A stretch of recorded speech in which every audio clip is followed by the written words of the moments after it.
Hello, everyone. It is the IOST Podcast. We're here again, bringing you the hard-hitting news from the last week within IOST and around the crypto community. We're not isolating ourselves there. We have BVC on the podcast today. We've been trying to get Tyler to come on the podcast, but he's a hard man to get in touch with. Thank you, Tyler, for coming on the podcast. You're the man. Absolutely. It was great. Really, really awesome intel on the venture capital side of things, not just with IOST, but with the market as a whole. He dropped some knowledge on some interesting projects that he's kind of heard from or is looking at or whatnot as well. So stay tuned for that. It's interesting that he thinks privacy is the next big step, because we were talking about that before we even started the podcast. Yep. Yeah, I think it's it's one that has gotten some focus. You've got projects like Monero, and there are a handful of others, but Monero is certainly the one that's been leading the way there. But it's, I think in maybe the next 3 to 5 years, it becomes kind of the main, the main kind of push or value add for crypto. Yeah, we were at the Blockchain Futures Conference, and Nick Spanos had said something to the effect of, if we don't free ourselves with blockchain, they'll enslave us with it, which I'm always the guy that brings that quote up. But anyways, you didn't sound like you liked that. No, it's just, I'm scared, man. Spanos just, shiver me timbers. He's or a shock and awe guy. Yeah, that's okay. We love Spanos. Yep. So for those of you that didn't know, previously, BVC is a partner that we brought into the IOST ecosystem in Q1, and they actually have done a lot of cool things for IOST that we talk about in the interview with Tyler. We have a 20K IOST giveaway. Yep, coming up. Is that a thing? Friday, essentially, will be the day to figure out if you are one of the ones that subscribed to our YouTube channel and commented on the last podcast, so not this podcast, but the last one, to see if basically you're a winner of 20,000 IOST and then some Sutler Ventures swag, which you can see the hoodie there. It's some good stuff. It's soft. So a reminder, just so you're not freaked out, if you are the winner, you will have to KYC. I don't want to have to go through this where the guy is like, well, I don't want to KYC. What happened to old school crypto when we didn't have anything? Well, no, you have to KYC if you want the 20K. Yeah. So we're going to have that. We're going to do it by a randomizer. We had a lot of cool comments, actually, on the last podcast, which we're going to read through on today's episode and kind of, talk through. I wish Dima was here. Where is Dima? He's in NYC. He's in Jersey. It's like the arm. It's like the armpit. Yeah, it's like, oh, I'm going to New York, but I'm going to Jersey. Really, you're going to Jersey. Classic Dima. Yep, classic. So we're going to talk about the Dapp exploration program today. We've got a ton of releases from the community a ton of releases within the community about dApps. Yep. I think we had 3, as well as a PureWallet release from IOST ABC, and then we have Dimitri's desk at the latter part of the episode. So I'm excited, man. Let's get into it. Yeah, for sure. So we're going to start with this Dapp exploration program. I'm going to kind of read from the actual report here as we go, but basically IOST is teaming up with third-party dApps to incentivize users and volume on these dApps by saying something to the effect of, if you play, I believe, 10 dApps? It looks on here. 1, 2, 3, 4, 5, 6, 7, 11, 12, 13 dApps on here. So you have the likes of IOST Play, Win, Endless. You have Crypto Ninja on here, BetHash, Explosive Bomb. All of these dApps that have come to the IOST ecosystem. Basically, if you are in the top 20 of volume within the network on this certain day. So the program duration goes from this is kind of weird because I'm not used to GMT time. Yeah, GMT time. But June 10th to June 15th, essentially, if you're in the top 20, they are randomly picking, as well as the master player. They're taking a first, second, third, and fourth through 10th place spot. So first gets 60,000 or 50,000 IOST. My eyes are getting bad. Second is 40. Third is 30, and 4th through 10th get 10,000 each. And then they have what they're calling the 4-leaf clover event, where they're picking randomly amongst the top 2,000 users, and they're kind of giving away IOST there. So just a way to incentivize users to come into these dApps. It's kind of like, it's almost like coupons, yeah, where you're like, hey, come into the store, and then maybe you get hooked. Right. Yeah, I mean, it's the positive to it. I mean, there's always a lot of giveaways, right? Like dApps are giving away free accounts or Obviously, we're giving away IOST, but at the backbone of it, it's basically IOST pushing users or trying to push users to a lot of these brand new dApps who haven't seen much yet. So It's good to see that. If you want to read the full report, go to medium.com/IOST, and it's under the mainnet and dApps section. And we always have the links in the description of our videos. Of course. Mike. Okay. Of course. Do all that work. You got to make them go down. But that's a cool thing, win some IOST, play some dApps at the same time. So, shout out Jimmy and those folks there for pushing forward a lot of those dApps that people just haven't tried yet, I think. Yep, absolutely. And so on the dApp front, continuing, we had IOST Vegas, IOST Land, and IOST Legend that kind of all released within the last week. IOST Land, as you guys know, had that 50K IOST auction that I'm sure they had a winner up for. And I think the platform is about to go live. They did have those plots of land that were being auctioned off, and now people can go into this world. Hopefully, I haven't gone into IOST Land yet, so you'll see that on the dApp rankings shortly whenever they make that live. IOST Vegas, we have another competitor to IOST Play. IOST Play, I know you guys are listening to this podcast. This is another competitor for you guys. This was a team that was on Tron, had a top 15, top 10 gambling dApp on Tron and has ported over, keeping that Tron Vegas, but also now creating IOST Vegas. They've launched Roulette in the past 24 hours and also have, I believe, the standard dice game. Yeah, no, it's always cool to see dApps from other protocols coming over. So, it's another gambling dApp. I know in the comments of the YouTube video, we had a lot of people who are looking for dApps that are non-gaming, non-gambling. We'll talk about that.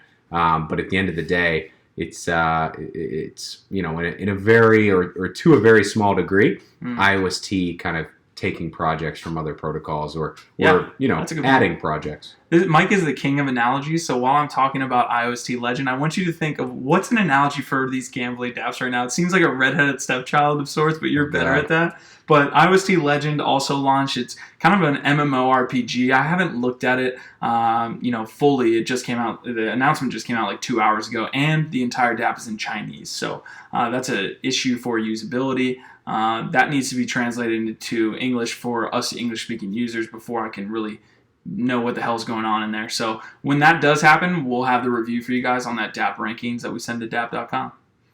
Metaphor. Let's see. Maybe gambling dApps are like that friend you're playing video games with who is always available to play, but is like the one that's maybe really bad that you never want to play with or something.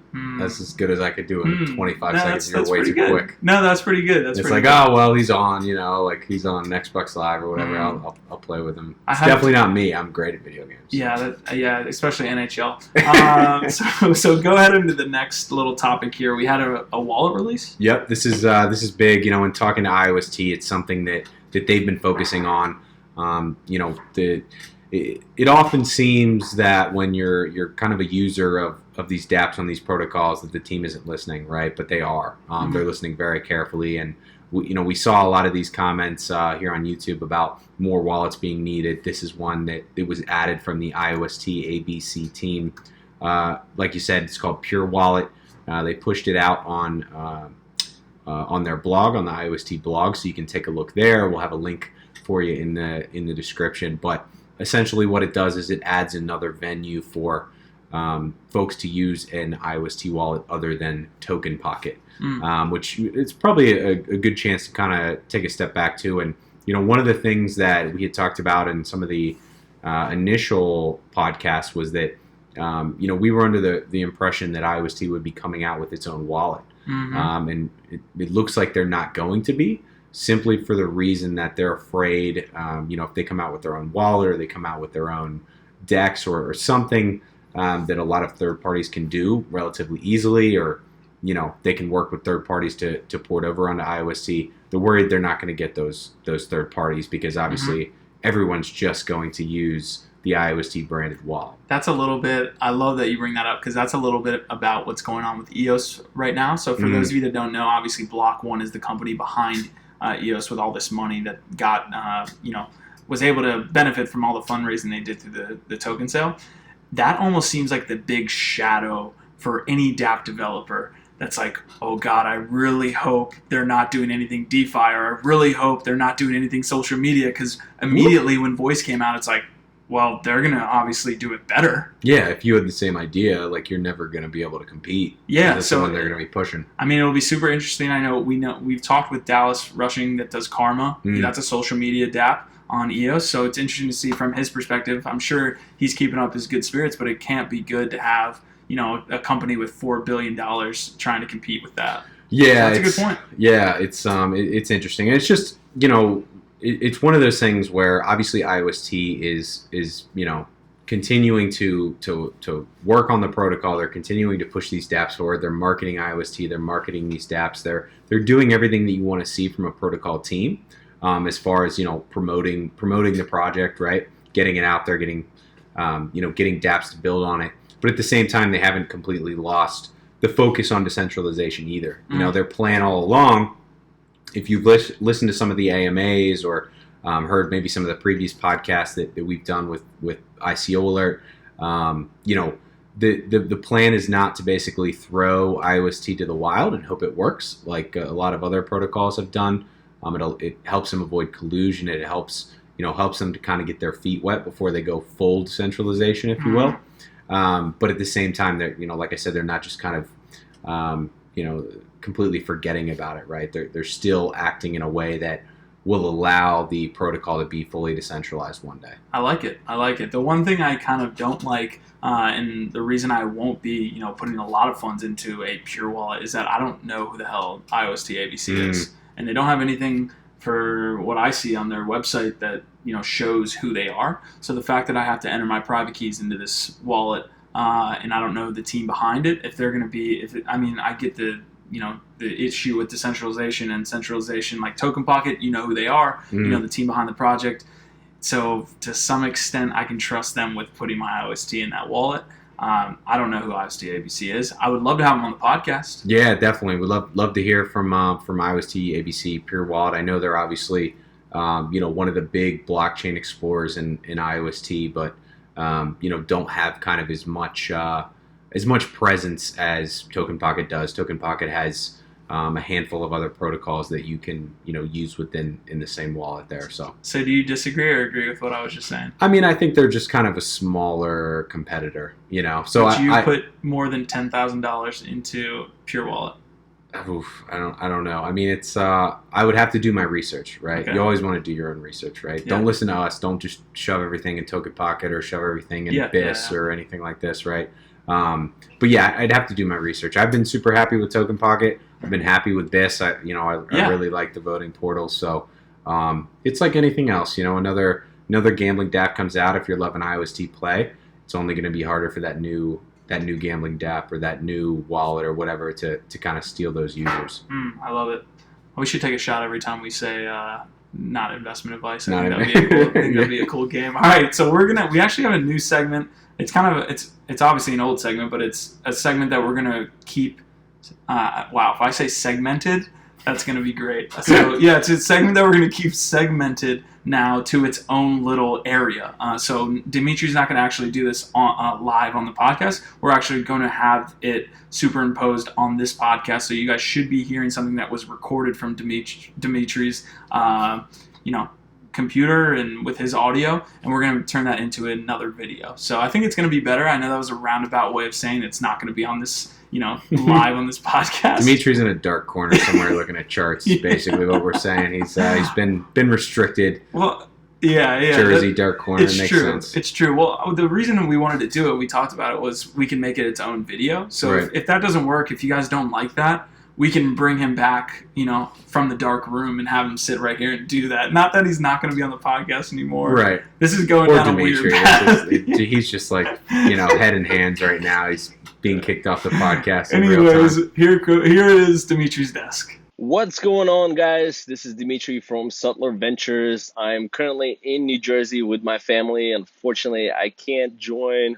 my team to do the regular podcast with them in person, but of course, I'm going to bring you guys the latest and greatest on TA for this week, and we'll see what has happened in the market. So let's jump into it right now. All right, guys, we got IOST USD daily chart.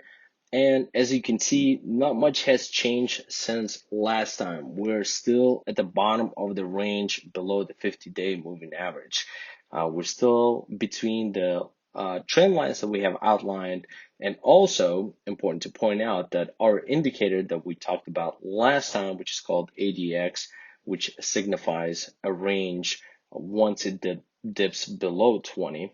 It is in fact below 20. It's at 15.23. Last time we talked about it, it was a little bit above 20, but I did mention that I was looking forward to that dipping below 20. It's also important to point out ATR, which is average true range. It's an indicator that measures volatility. It has been slowing down. And we can see that the volatility overall of price action has been slowing down as we're developing this range. It's also important to point out the volume that has been going on in IOST. We've been seeing actually a significant pickup in terms of buying and selling volume, as you can see here on this chart. So that's important to keep in mind as we see this range develop. Now let's take a look at BTC USD. Now BTC USD, we can see something different in terms of volume. The volume has been slowing down.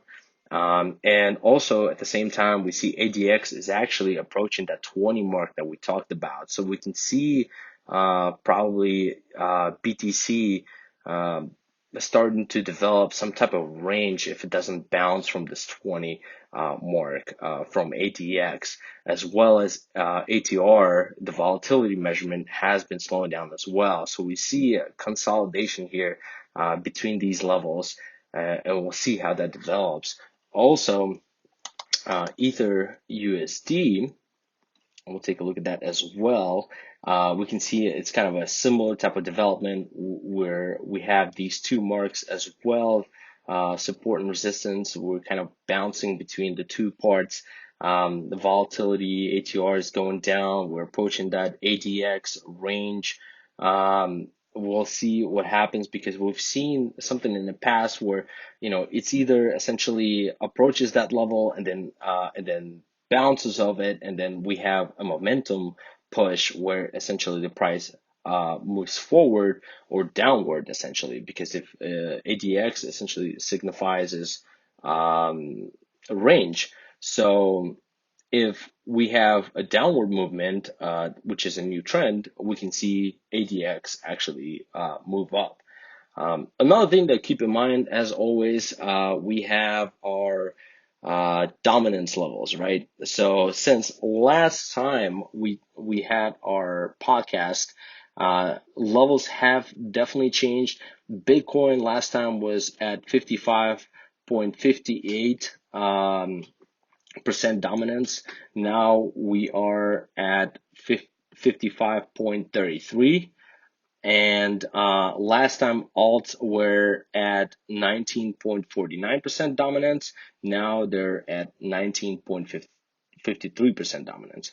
So that essentially shows a little bit of a bump in terms of rotation from Bitcoin into alts, because alts picked up a little bit.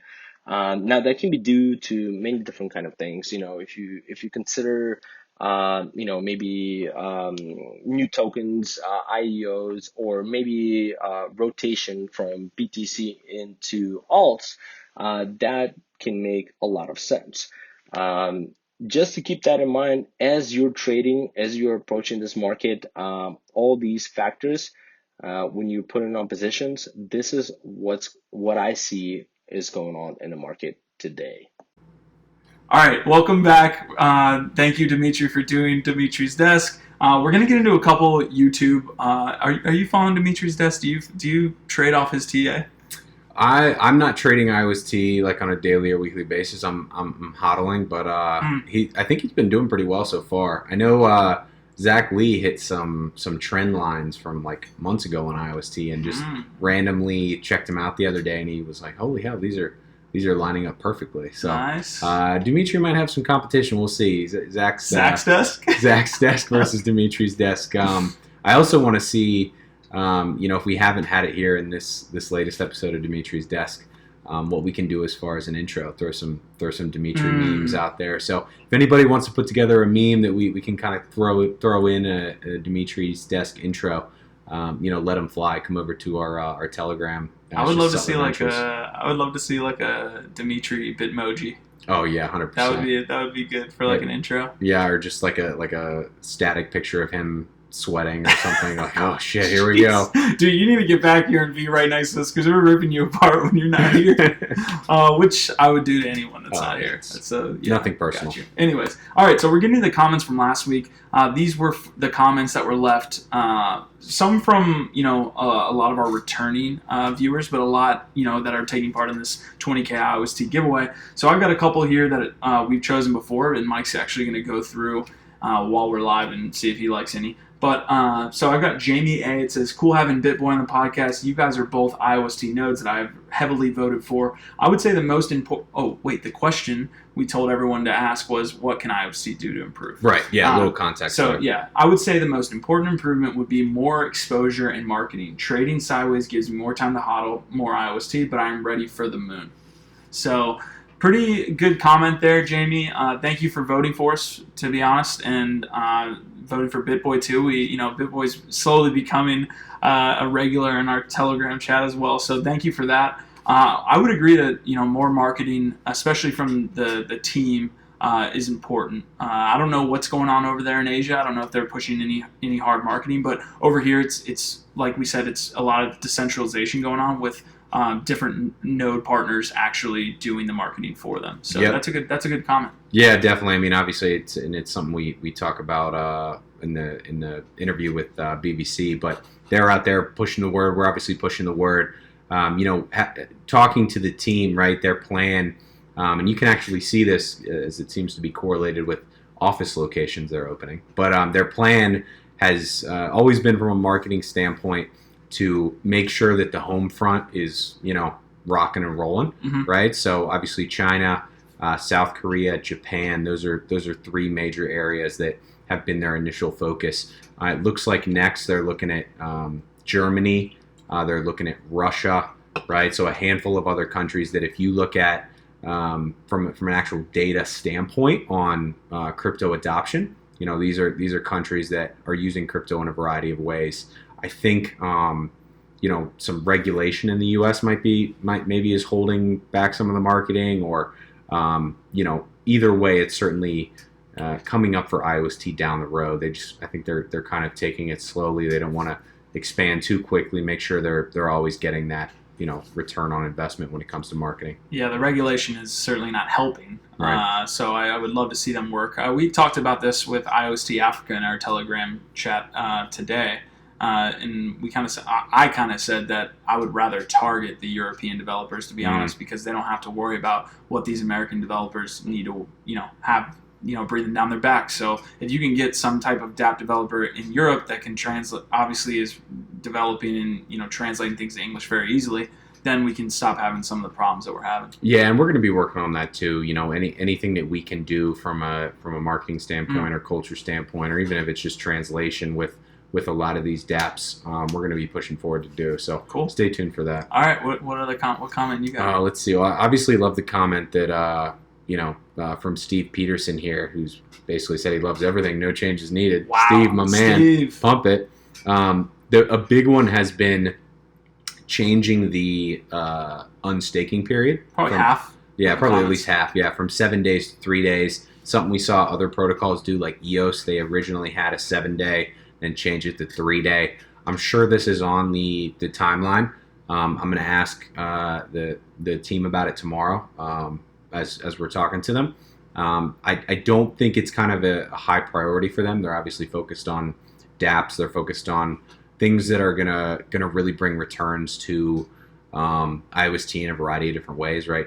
Returns not necessarily meaning price, but just network effect for IOST. So I'm sure it's there. It's definitely, again, one that they're hearing, but I don't know kind of what would go into it technically, how long that would take, what how many of the 50 developers they have is that going to take to fix. So we'll revert back with some info on that one. Do you have problems with the 7-day lockup period? It doesn't. For me, it doesn't bother me because I'm a longer term holder for IOST. I think it becomes a problem for those who are trading it on a more frequent basis, or maybe those who quickly figure out that one of the nodes that they voted for is just no good. They're not getting responses in Telegram or whatever. Now you have to wait 7 days where basically you're not going to be earning those rewards. So almost 2% as far as weeks go every year of the time you have to give up there just to kind of make a new decision on nodes or whatnot. I like that math there. Honestly, if they could kind of find a compromise here and maybe lower it to like 4 days and see where that gets us, if that helps the community, then that would be cool. 3-4 days I think is plenty. Again, the whole point of having that unstaking period is for security. Where if someone has access to your account, they're going to have to wait a certain amount of time. You're going to have, many hours to kind of recover your account elsewhere, or, work with IOST, work with... It's also to reduce volatility, is it not? Because it takes away circulating supply.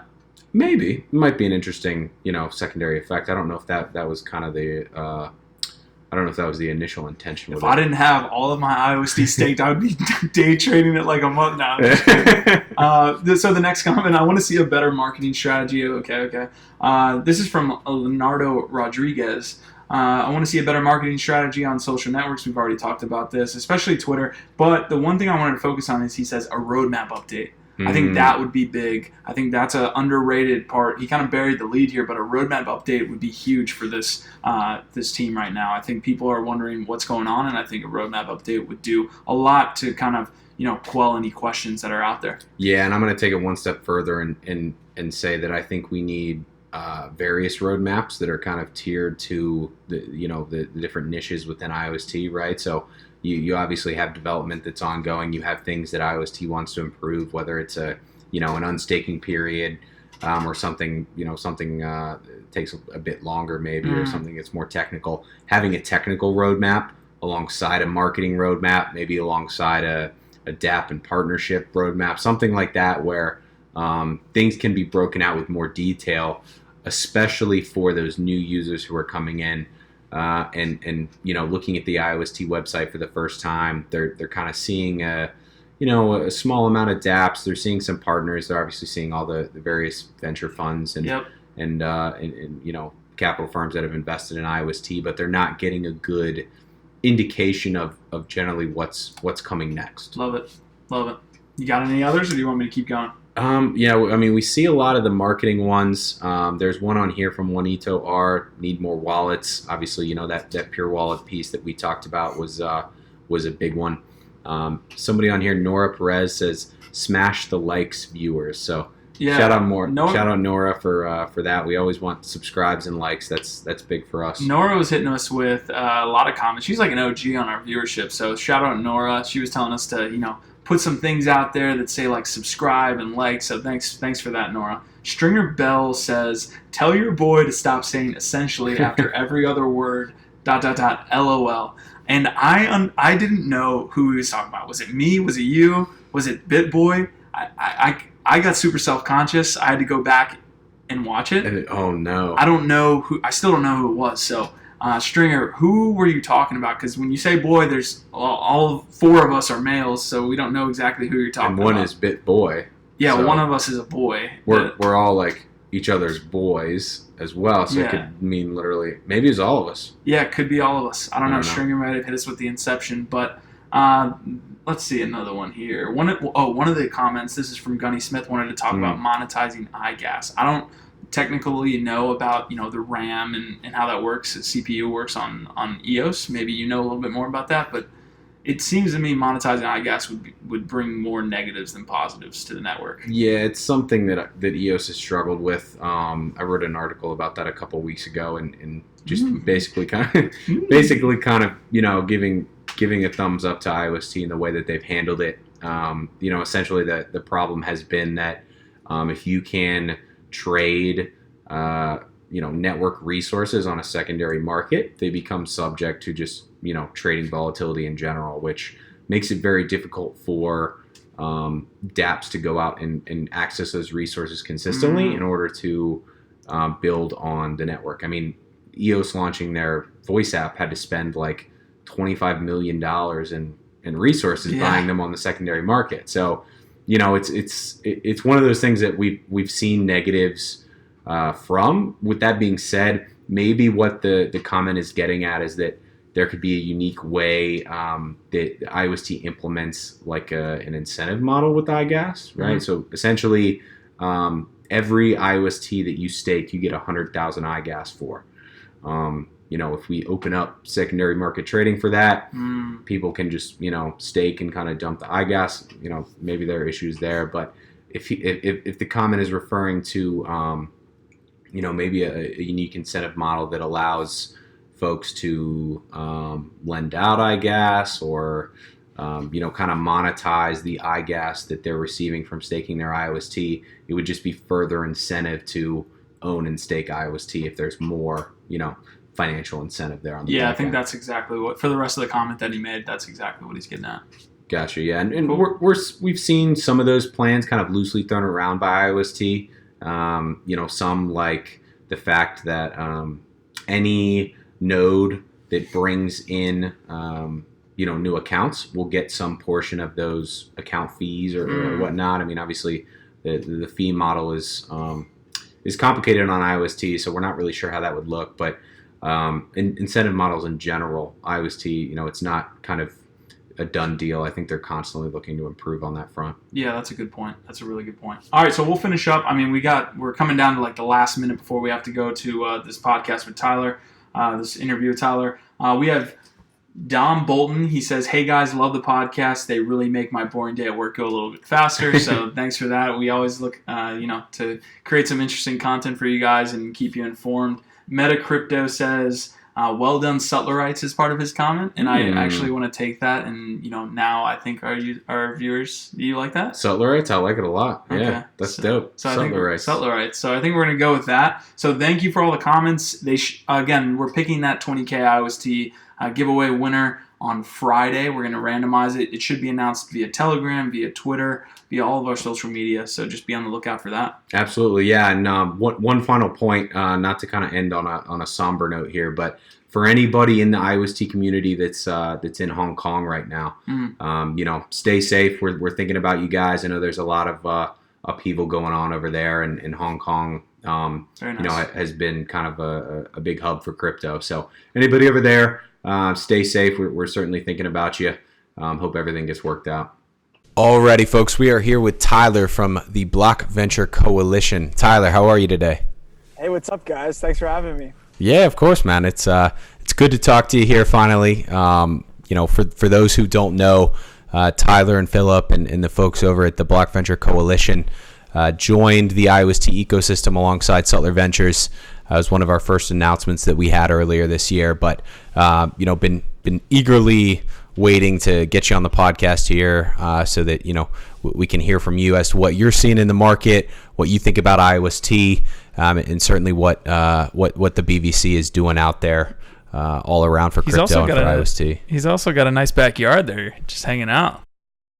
So I'm out in Philly right now, so we've got some woods right here. It's a beautiful night, so it's a nice change from the New York buildings, but enjoying it. Yeah, Nice, so following up on Mike's comment, I didn't mean to interrupt him, but what is BVC? Yeah, like you guys said, the BVC is short for the BlockVenture Coalition, and what we are is the largest alliance of blockchain groups in the world. So we have 41 different partners at the university level, spanning everywhere from North America, which is our home base, going out to Europe, South Africa, Asia. And what we do on like a day-to-day basis is really prioritize these two main goals.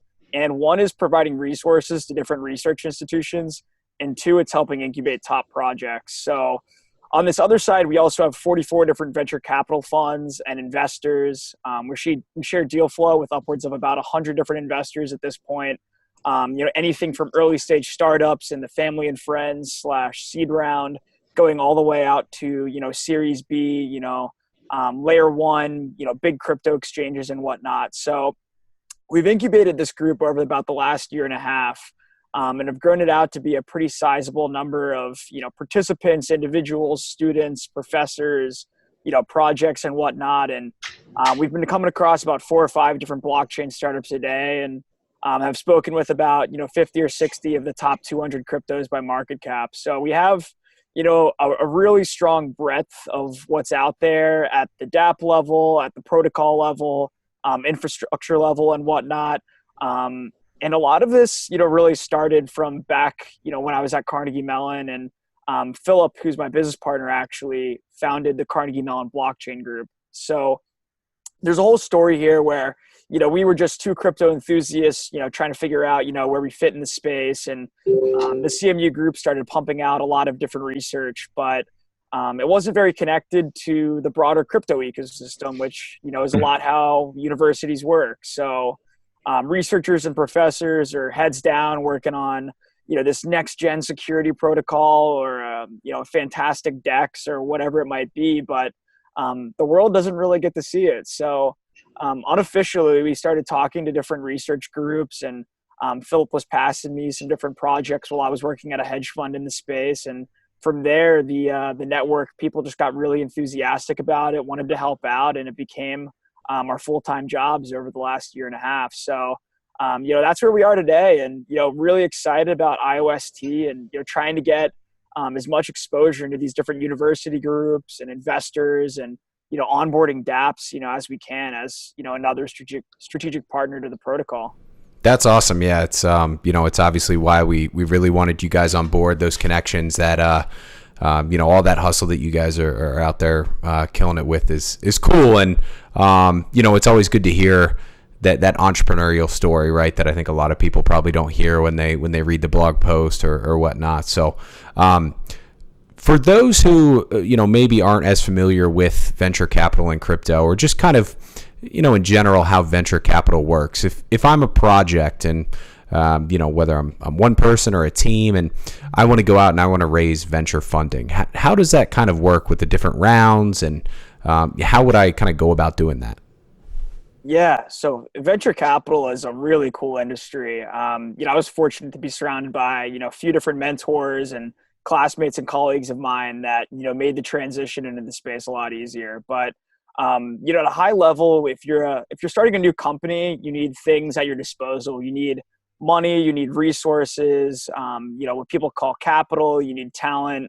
And some people, they start their company, out of their savings. They invest their own money from, previous jobs, and, they can, hire a developer or a freelancer, or, they'll get designs done online. But a lot of times, if you want to scale up really quickly, it's beneficial to give up a portion of your company, whether that's equity or tokens, to an investor who can put, $250,000 into the business. And then you have all these resources where you can now hire a full-time team and people aren't working part-time at their jobs, or you can get an exchange listing in some cases and generate hype that way. Or you can pay for a media publication or get connected to someone by flying to a conference. There's so many different ways it goes, but a lot of it in the really early stages, they're called family and friends rounds often. It's like where you're getting, your parents or, somebody you have a good relationship with to back your company. A lot of that is based off of just relationships. It's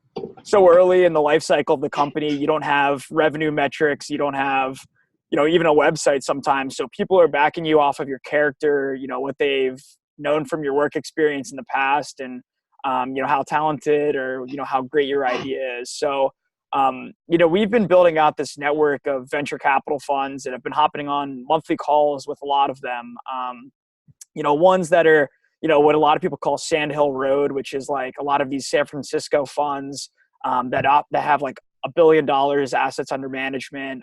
There's a few crypto specific ones, in Asia, like I mentioned earlier, we have like a tokenized fund in South Africa. And then there's, obviously a lot up in New York and Boston as well. But by hopping on these monthly calls and getting to build out the relationship, we've developed this two-way relationship with these different investors where we're sharing deal flow that we're coming across on a day-to-day basis, and they're pointing out, different early stage companies that we're seeing as well. So, having this, company and the ability to come across like a diverse range of projects that are geographically diverse, number one, and then two, a lot of them are very early stage. It's kind of given us a competitive advantage on the deal flow pipeline.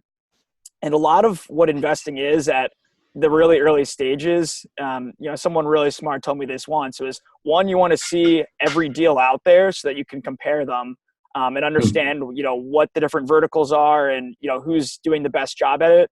And then two, you want to be able to secure an allocation in that project. So really what that means is if there's a standout project, let's say we'll flash back to when IOST was just a baby and it's like, Ray and Jimmy, and they're like, talking about IOST way back. Like some of the top investors in the world are going to see, how smart they are and, what they're working on. And they're going to say, I want to give you, $500,000, but, Jimmy and Ray, they only want to give up 5% of the business. So now they have leverage, and, the allocation that an investor is able to receive gets smaller and smaller. So what will often happen is the investors will compete to try and get into the deal at the best valuation and the best terms they possibly can. And, whether that's through strategic relationships or, guaranteeing somebody, a Binance listing, for example, or something like that, they'll kind of use whatever they can to secure early access. Yeah, Gotcha. you said at the beginning of the episode that you guys have been looking at a large number of projects, and the sheer amount that you've been able to kind of see. What are the macro trends that you see, that have popped up in crypto over the past year? Is it protocols? Is it dApps? Is it, privacy? Where do you see, crypto going? What's the next big thing that everyone's looking for? And if you can relate that back to how that can relate to IOST, that would be great as well. Yeah, I think there's several big macro trends that are occurring. The thing about crypto to date, in my opinion, is that it's mostly been used just for like regulatory arbitrage. Like people are, transferring money. Like during the last bull run, like people were able to get money out of China that was generational wealth that you could never have done through a bank transfer and get it into maybe like a Swiss bank account or something like that. But we all know that like there hasn't been true dApp usage, and the developers, haven't figured out like a lot of that yet. But it's coming around the corner for sure. But one of the big macro trends that I'm looking at is definitely privacy. We hosted an event for IOST and another project called Beam in the Space up at Fidelity this past spring, and I think privacy just plays really big component into the broader macro picture as a whole. Right now, if you go on to Etherscan, for example, you can look up someone's Ethereum wallet, or if we're talking in IOST, you can go on Token Pocket and look up my username if you know it, and then, see how much money is essentially like in my bank account. And, for privacy reasons, like I don't want people necessarily knowing that, or, what I'm up to, or, where I'm buying things from. And it's not necessarily like somebody's doing something illegal. It's just, I think a fundamental right of, being a person is you don't want people like, stalking you or keeping you online. And there's, crazy stories we hear about, Edward Snowden. And if you go on like the subway in New York, the government knows exactly where you are, and your different location services and things like that. And I think, cryptography as a whole has a lot of power to kind of bring some of that back to the user and secure some of those things that, have slowly shifted the power over to like a lot of the Facebook, Apple, Amazon, Netflix, Google companies out there. So I think privacy is one really big trend.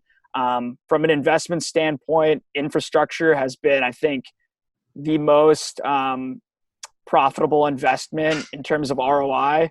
Like if anyone had invested in the seed round of like a Coinbase or a Kraken or a Binance, it would have outperformed just about any token out there, thus far. So something that, we've seen from the VC side is they want to prioritize equity, because equity is something that a lot of people think they know how to value.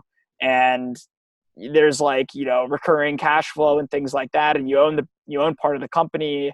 And tokens, they're a little bit more speculative and things of that nature. But a lot of times in equity, there's this agreement out there called the safe note.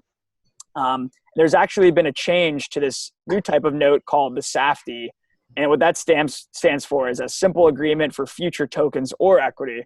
So a lot of these investors, what they're doing is they're actually negotiating the equity option, but then that can convert to a certain amount of predetermined tokens down the road if there's a liquidity event or something like that where the token gets listed on Binance. But they're not subjecting themselves to like a lot of those ups and downs of like an early stage company that's, under like a $20 million market cap, where there's, maybe only $10,000 of volume a day. It could look pretty bad, and at times it could look pretty grim. So at least they have that equity to hold on to until later stages. Gotcha. Yeah, that makes a ton of sense, and I'd agree. I think privacy is going to be a huge piece of crypto in the coming years. I mean, it's already philosophically it makes a lot of sense already. But so as you're really working with a lot of these venture firms or investors globally, what is kind of the overall market sentiment? Obviously 2018 was a really rough year. We know that a lot of venture capital firms got burned on tokens. Likely a reason that equity or that new SAFTI is a focus. Are you starting to see folks kind of come back out of the woodwork as Bitcoin has recovered a little bit? What's kind of the general feel on the venture capital side? Oh, 100%. Yeah, people are coming out of the woodwork left and right.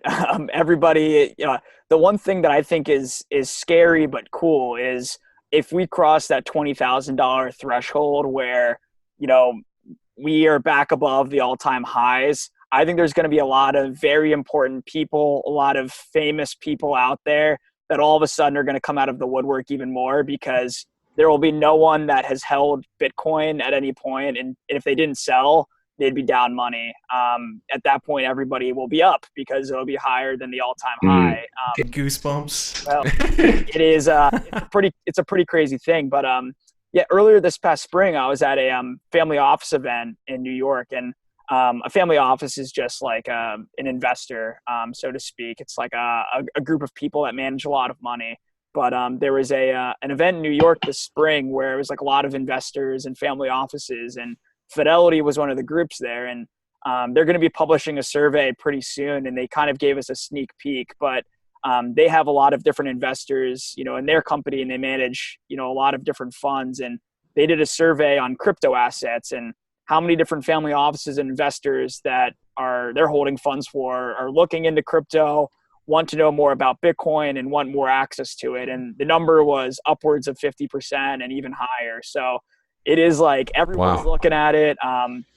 It totally shocked them. It blew them away. And yeah, a lot of these people have been, they heard about Bitcoin during the last bull market. They've been looking at it even more and more over the last 2 years. And, now that it's not at, critical lows and people aren't sure what's going to happen, there's, been a bit more support. We have the Bitcoin halving coming up in May of a year from now. So there's a lot of positive trends, I'd say. And, I think there's this other really cool aspect of it, which is the talent component. And, a lot of my peers that I graduated from college with, or people that we know from the BVC network that, graduated from their universities this past year, they've all gone into the crypto space rather than traditional like investment banking or sales and trading or, Google, Facebook, Microsoft that you'd expect. Like one of them received a grant from Vitalik to go program on the Ethereum Foundation. Somebody else went to go work at CoinList. It's, left and right, younger people that maybe saw their parents get laid off during the last financial crisis, or people in general that have just heard about the technology. They're buying into the ethos of it, and you don't want to see a change for the world. So it's like one of the most exciting times to be alive. The amount of like cool projects and quality projects that we're coming across on a day-to-day basis is just higher than ever. A year ago, there was like projects that were pretty, so-so in quality, but were able to raise at like insane valuations of like $30 million for the company. And, that'd be outrageous in any other industry, but you throw a blockchain behind it and it raises $30 million. And then, we fast forward to the bear market, and a lot of these really smart engineers and cryptographers that a year ago would have had like a gross ICO that raised, $100 million or whatever. They couldn't raise $5 million. And it was just because investors had lost confidence. There's a lot of nuances to it as well. these funds, they have to return, profits for their investors, and we're diversifying into, other assets or just trying to eliminate losses. So I think that now that the market's back, hopefully there was like a lot of learned lessons, and people will be a little bit less like outrageous with like the valuations this time. But as a whole, the market's coming back, in my opinion, long story short. Yeah, I think teams were raising a ton of money on an idea or a project, where now you're getting a raise based on a product sometimes. Yep. Like you're creating that product, and now I'm able to do a raise. But I want to dip back into your experience a little bit and talk specifically about protocols. Obviously, we're with IOST. You have seen a ton of protocols, I'm sure, when looking at all these projects or products. What have you seen successful protocols do? We know not a lot of alts are outperforming Bitcoin at all, but as far as taking away price and just looking specifically at the fundamentals, what can IOST do to become a better protocol that you've seen out there? I think the one thing is, you totally have to disregard price. Like a lot of this, it's who's doing the most amount of market making, paying different, exchanges to pump their token and things like that, or, using these bots, on their casino games to boost the amount of users and, generating hype in a lot of cases. Like you have to totally ignore a lot of that right now. It's very, very early stage. And, two of the things, I look for are, one is the team and what they're up to. And then two, do they deliver on what they say they're going to do? A lot of projects that we've come across, they, will say, and this is in tech in general, if you go to like a Microsoft or something, if they promise they're going to get something delivered by Q1 2019, that means it's going to be the last day of, of the quarter that it'll get there. And maybe it might be the last day of the second quarter.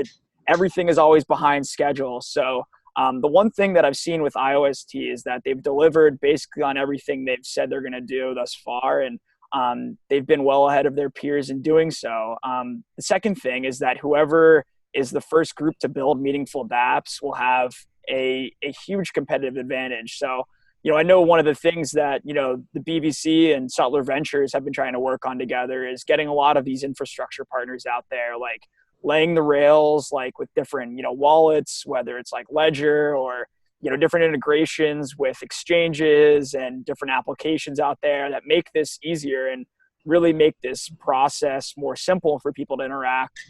It'll give everyone a leg up. So, we know the guys like Jimmy and Ray, and you guys know them well too, and what they're doing with Berminal and some of these other groups, and, how smart these engineers and developers are and what they're up to. I think it really gives it a leg up. And, the longer the argument on, Ethereum, plays out on, scalability and, what they're doing, it's just going to get more and more messy. So, you just got to be heads down. Don't worry about the hype. Don't worry about pumping or anything. The real returns will amount over the long run, and it'll be pretty obvious who the winner is in a few years. Yeah, I'd agree. I mean, that's something that we always hit on this podcast, especially if, Bitcoin's dumping and we see alts kind of bleed with it as well, is that price versus fundamentals. There's really no correlation from what we've ever seen in crypto. It's just speculation driven. It's hype driven, it's bot driven, all this. So, to kind of finish up here, and I want to take this off IOST for some of the listeners, as just like us, I'm sure many are interested in, just crypto as a whole. What are some of the other projects that you're looking at right now that are either traded on exchanges or haven't hit yet, but are some startups up kind of out there that maybe people haven't heard of? Yeah, I mean, there's a few of these other big layer ones that I'm excited for the launch of. I've seen the team from Algorand speak a few times, and their president and CEO, his name's Silvio, and he's been in the cryptography space for about 45 years and is one of the smartest, people I've ever heard speak on the subject. So I don't know, how many different, public materials are out there, if they've even, publicly, published their white paper, but I've heard through the grapevine they're doing like, an auction style launch similar to how EOS did theirs coming up over the summer. So definitely something to keep an eye out for. I'm a big fan of gaming as a whole. And I think there's a Funfair or Mythical Games, which is on EOS. Like I'm more interested in like Decentraland and some of these projects that have NFTs and things where users can like work hard and, game and earn like a sword or something, and then take that to their like exchange and then sell that for, other in-game assets or something else.